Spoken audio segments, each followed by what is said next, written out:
नमस्कार, आप देख रहे हैं खबर इंडिया न्यूज़ 30। मैं हूं आपके साथ विनोद कुर्मी। निजी स्कूलों की मनमानी के विरोध में पालक संघ एवं अन्य लोग न्यायालय की शरण में गए और न्यायालय ने जिला प्रशासन को निजी स्कूलों की मनमानी करने के विरोध में ठोस कार्रवाई करने के निर्देश दिए। लेकिन अधिवक्ता संघ के पूर्व जिला अध्यक्ष अंकलेश्वर दुबे ने यह आरोप लगाया है प्रेस वार्ता के माध्यम से कि जिला प्रशासन ने सिर्फ छोटे निजी स्कूलों पर जाकर कार्रवाई करने की बजाय उनको नोटिस दिया है और चेतावनी दी है, जबकि एक्ट में यह प्रावधान है कि अगर ज़्यादा फीस वसूली गई है तो उसको अभिभावकों को वापस की जाए। आइए देखते हैं क्या कहा प्रेस वार्ता में लोगों ने। पड़ रही है, ये कार्रवाई कितनी सही है और कितना रिलीफ पेरेंट्स को मिल रहा है। तो आज इस पर जो अभिभावक संघ है उसने पत्रकार वार्ता की है और अपनी बात रखी है, तो हम उनसे जानेंगे कि वो क्या कहना चाहते हैं। जो प्रशासन ने अब तक कार्रवाई की है, कितनी संतुष्ट है ये कमेटी और वो क्या चाहते हैं कि अभी और किस तरीके से कार्रवाई होनी चाहिए। अन्य भाई, आप बताइए कि अब तक जो कोर्ट ने डायरेक्शन दिए थे और न्यायालय ने समय भी दिया कि 1 महीने में आप कर लीजिए, क्या हुआ अभी तक? कल 29 तारीख को एडीजे फर्स्ट जो हमारे हाशमी साहब के यहाँ उनने एक प्रतिवेदन पेश किया। उनको 1 माह का समय दिया था न्यायालय ने। तो कुछ चिन्हित ऐसे स्कूलों को जो नामी गिरामी नहीं है, सिर्फ कॉन्वेंट स्कूल को छोड़ के उन पर जांच की और कॉन्वेंट स्कूल और अन्य जगह उन्होंने ये पाया कि उन्होंने फीस वृद्धि की है और अधिक फीस की है।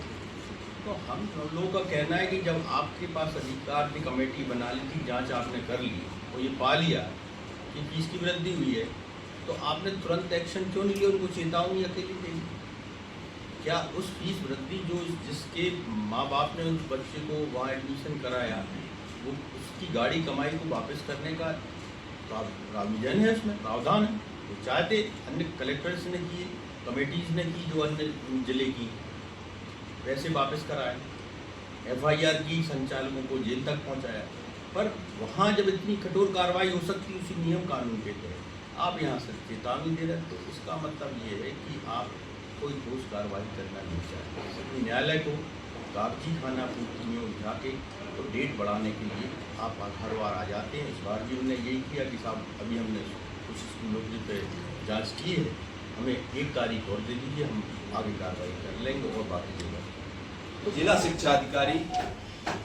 सागर को उसमें पार्टी बनाया था, विरोधी पक्षकार थे।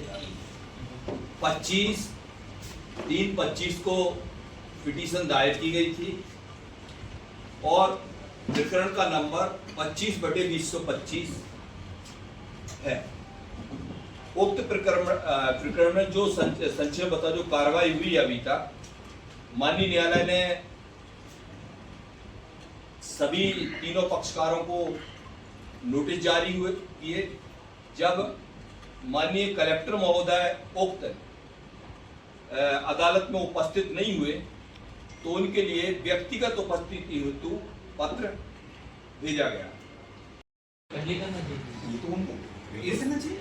इसमें मुख्य रूप से प्रशासनिक लापरवाही सामने आती है, क्योंकि हम लोग 2016 से कंटिन्यू शिक्षा के शुद्धिकरण को लेके अभियान चला रहे थे और ये हम लोगों का अभियान पूरे प्रदेश भर में चला, एक दूसरे को देख के, और लगभग पूरा प्रदेश हम लोगों के साथ में शामिल था। इन्हीं सब चीज़ों को देखकर तत्कालीन माननीय मुख्यमंत्री महोदय शिवराज सिंह चौहान जी ने एक एक्ट बनाया था और उस एक्ट को 2018 और 2020 में पारित किया गया और उस एक्ट के अकॉर्डिंग शासन को निर्देशित किया गया था कि आप लोग को समिति बनाना है। जो स्कूल घाटे में चल रहे हैं उनकी फीस बढ़ाने के लिए कमेटी की बात आई, तो कमेटी भी अभी 11/8/2025 को माननीय जिला कलेक्टर महोदय के आदेश अनुसार गठित की गई है। जब ये 2017 से बना है, 2018 में गजट इसका पब्लिकेशन हुआ था, तब से लागू है। तो जब केस लगा, सुनवाई हुई, न्यायालय ने जब उनको फोर्स किया, तब जाकर के कमेटी बनी है और कमेटी के बनाने के उपरांत 11 को ही ये कमेटी की बैठक हुई, डॉक्यूमेंट है उसके बैठक के। उसके बाद बैठक में तय किया गया है कि हमें किन पॉइंट पर कार्रवाई करना है और ये सारी कार्रवाई हुई है। उसके बाद इन्होंने 11 जो अपने यहाँ पर ब्लॉक है वो सारे 11 दल एसडीएम की अध्यक्षता में 12 दल उन्होंने बना दिए हैं। तो ये 12 दल काम कर रहे हैं और अभी तक जैसा अभी आपने बताया था 112 स्कूलों का कल तक निरीक्षण हुई, जांच हुई है। उनमें से 11 के खिलाफ इन्होंने कहा कि उन्होंने नोटिस जारी की है। तो किसी भी स्कूल में, जैसे कल उन्होंने बताया था कि किसी भी स्कूल में प्रॉपर तरीके से ऑनलाइन फीस जमा की व्यवस्था कहते हैं कि हमने ऑनलाइन करा दी, जबकि वो खोखला वादा है। कुछ नहीं किया ऑनलाइन, ना उन्होंने फीस भरने का काम शुरू करवाया, ना पिछले 3 साल का उनका ऑनलाइन का रिकॉर्ड लिया, और वो तीसरी करके नोटिस दे के चेतावनी का एक बड़ा नोटिस देते और आ गए दिखाने को बाकी कार्रवाई हमने की है, कमेटी बना ली गए हैं जाँच, जबकि हम लोग न्यायालय को आने वाले समय पेश करेंगे कि साहब इन्होंने ये गलतियाँ की निवेदन में लिखा है और ये आज भी मैनुअली फीस जमा कर रहे हैं। सीधा है जिसे मैनुअली फीस की बात हुई है, तो मैनुअल फीस मैनिपुलेशन हो सकता है, क्योंकि एक्ट में कहा गया है कि जब आपको फीस बढ़ाना हो तो आपका कुल आय,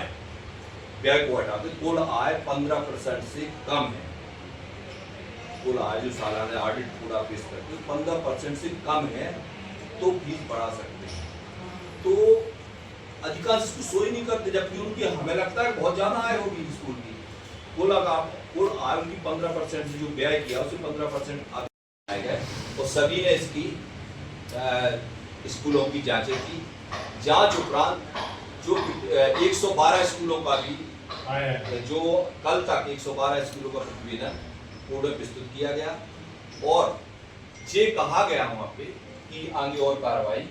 अभी पूरी नहीं हुई ना, पूरी नहीं है, तो जो और कार्रवाई के लिए समय चाहिए। 112 स्कूलों की जांच में, जैसे कि आप लोगों ने पढ़ा हुआ कि का पेपर में 10 स्कूल, 10 नहीं है वो 11 स्कूल है और 11 स्कूल है। 11 स्कूलों के नाम आपको बता दूं, सेंट जोसेफ कॉन्वेंट स्कूल सागर, जिसका पेपरों में नाम नहीं आया है, इसको भी नोटिस जारी हुआ है। Blue Wells foundation school Sagar, MM regional school Sagar, Saint Thomas convent school Rahatgarh, BBM higher secondary school Bina, BBM higher secondary convent school Bina, MMMD higher secondary school Bina, Bina public higher secondary school Bina, Gomti Nandan public school Bina, Sanskar international school Gourjhamar, dignity public school Kesari. कुल 11 स्कूलों के लिए जो चूंकि Saint Joseph convent school का नाम पहले छूटा हुआ था, लेकिन जो अगर नोटिस देखें आप तो उनने सेंट जोसेफ कॉन्वेंट की तैयारी करिए कि अगले सेशन से आपको ऑनलाइन ही फीस लेना, तो ये काम होगा। और अभी जांच चल रही है और माननीय न्यायालय भी इसमें गंभीर रूप से सुनवाई कर रहे हैं और उन्होंने इसलिए समय दिया है कि जो शेष लगभग अभी 400-500 स्कूल और बचे हुए हैं निजी स्कूल सागर में, लगभग 600 स्कूल हैं निजी स्कूल, तो उनकी जांच हो, उनकी सारी रिपोर्ट आए और जो भी कमियां होंगी तो माननीय न्यायालय के समक्ष हम लोगों ने पंच लिया है, डॉक्यूमेंट लिए हैं और जो भी कमियां होंगी माननीय न्यायालय में हम लोग रखेंगे और न्यायालय से अनुरोध करेंगे कि इन पर विशेष रूप से फोकस करके, चूंकि सब हर परिवार जुड़ा हुआ है निजी स्कूलों से, स्कूलों तो कहीं ना कहीं हमसे जो अनावश्यक रूप से हमें परेशान किया जा रहा है, बच्चों से या अभिभावकों से फीस ली जा रही है, बच्चों को प्रताड़ित किया जा रहा है, वो सारी कार्रवाई की जाएगी और हम लोग आप लोगों के साथ माननीय न्यायालय में अपना पक्ष रखेंगे और आने वाले समय में जो कुछ भी होगा वो आप लोगों के समक्ष हम लोग रखेंगे। जगह से आप नामी ग्रामीण लोगों के स्कूलों में क्यों नहीं गए, जहाँ पर अखंड भ्रष्टाचार हो रहा है और फीस के नाम पे और रेगुलर हर क्लास में नए एडमिशन के नाम पे, फर्स्ट से सेकंड में गया एडमिशन फीस, सेकंड से थर्ड में गया एडमिशन फीस, ये जो चल रहा है तालमेल, ऑनलाइन का की व्यवस्था है ना करती है, आप मैनुअली ले रहे, ये सारी चीज़ें आप सिर्फ चेतावनी नाम पे छोड़ रहे हैं, ये गलत है। हम लोग अभी प्रशासन ने ये नहीं कि 2025 में जाके अभी इसी 8वें महीने में फॉर्म लिए जी, आपको लगता है कि ये जो इनकी नीयत है वो ठीक नहीं है? ये शुरू से जो आपने बात प्रश्न किया है वो बिल्कुल सच है कि ये उस बात को दबाना चाहते हैं और न्यायालय के आदेश के बावजूद ही वे इतने धीरे कछुआ चाल से चल रहे हैं कि न्यायालय को बताते जाएं कि साहब हम कर रहे हैं ताकि न्यायालय को लगे और हम लोगों को लगे कि नहीं कार्रवाई हो रही, जबकि वो उनकी मंशा पारदर्शिता नहीं है, उनकी खोट है मन में, इसलिए वो जो है धीरे धीरे कार्रवाई कर रहे हैं। और चेतावनी देना तो पहली बार सुन रहे हैं हम, आप इम्पोज करते हो उसको पेनल्टी लगा के उनकी फीस वापस करके पेनल्टी लगा के चेतावनी देते तब तो बात अच्छी लगती। आपने चेतावनी दे के तो कह दिया कि नहीं, अब उनकी जो गाड़ी कमाई है उनका पैसा वापस करो भाई। यदि आपने पा लिया उसमें कि हाँ इनने फीस ज़्यादा ली, उसकी फीस वापस करवाओ। आज इस से आप क्या कहना चाह रहे हैं जिला प्रशासन से? यही कहना चाह रहे हैं कि हमारे जो साथी अधिवक्ता हैं, रामदास जी है, दानंद जी है, चिरवारिया जी हैं, पालक संघ के हमारे अध्यक्ष हैं, इन लोगों ने जो बात उठाई है और इनके साथ हम हर उस समय तक अंतिम लड़ाई तक इनके साथ हैं न्यायालय में। न केवल ये पूरे अधिवक्ता साथी कि जो बेचारे मौन धारण कर रहे हैं, दबाव में हैं, अभिभावक के बच्चे जो इस आवाज़ को, जनमानस की आवाज़ को उठा नहीं पा रहे हैं कि हमारे बच्चे का नुकसान ना हो जाए, स्कूल के संचालक या शिक्षक कोई उसको वो ना करते पढ़ाई के कारण, उनकी बात को हम आज समाज के बीच में ला रहे हैं और उनको न्याय दिलाने की बात कर रहे हैं। लेकिन ये समाज में